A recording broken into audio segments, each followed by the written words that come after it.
वहीं तमिलनाडु में भी अब सियासी बिसात बिछ चुकी है। तमिलनाडु की सियासी बिसात पर शह और मात का खेल अब निर्णायक मोड़ पर है। इसी बीच सोमवार का दिन तमिलनाडु की राजनीति के लिए सुपर मंडे साबित हुआ।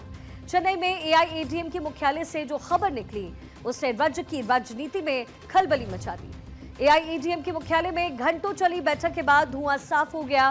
केंद्रीय मंत्री पीयूष गोयल और एआईएडीएमके महासचिव ई पलानीस्वामी ने मुस्कुराहट के साथ ऐलान किया, एनडीए एकजुट है और सीटों का बंटवारा पूरा हो चुका है।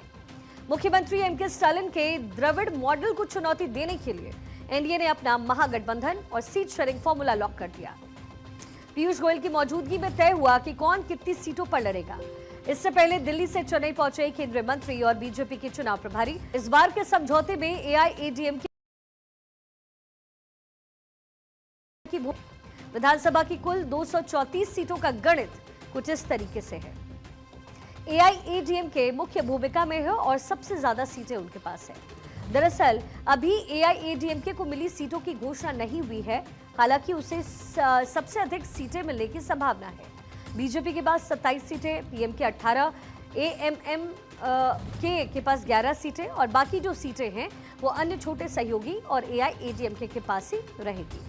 केंद्रीय मंत्री पीयूष गोयल ने कहा है कि चुनाव में एनडीए जबरदस्त जीत हासिल करने जा रही है और पुडुचेरी तमिलनाडु के कुछ लोगों को एक अच्छी सरकार देने जा रही है एनडीए।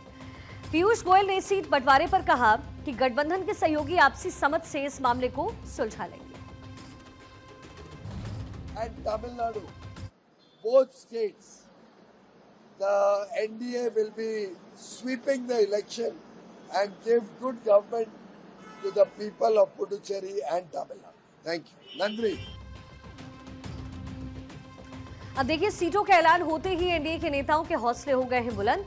पीएम के अध्यक्ष अंबुमणि रामदास ने डीएमके सरकार पर कानून व्यवस्था और भ्रष्टाचार को लेकर सीधा हमला बोला। What do we call 28 parties joining the DMK?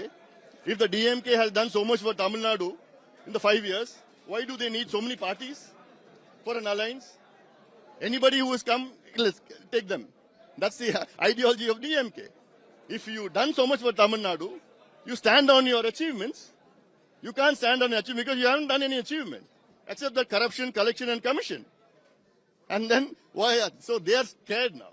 DMK is scared. People have already given them an opportunity for 5 years and the people are waiting to throw them out. The corrupt DMK, throw them out and we are very confident of a victory. तो NDA की रणनीति साफ है, भ्रष्टाचार, वसूली और कमिश्नरखोरी को मुद्दा बनाकर डीएमके को घेरना। रामदास ने सवाल उठाया कि अगर स्टालिन सरकार की उपलब्धियां इतनी महान हैं तो उन्हें सहयोगियों की फौज क्यों चाहिए। उधर बीजेपी का 27 सीटों पर चुनाव लड़ना ये दर्शाता है कि पार्टी तमिलनाडु में अपनी जड़ों को धीरे धीरे लेकिन मजबूती से फैला रही है। 23 अप्रैल को तमिलनाडु की जनता ये तय करेगी कि उसे उगता सूरज पसंद है या दो पत्तियां और कमल का साथ। सीट बंटवारे ने एनडीए के भीतर के मतभेदों को फिलहाल खत्म कर दिया है, लेकिन असली परीक्षा जमीन पर होगी, जहां उन्हें डीएमके के कैडर और स्टालिन की योजनाओं से टकराना पड़ेगा।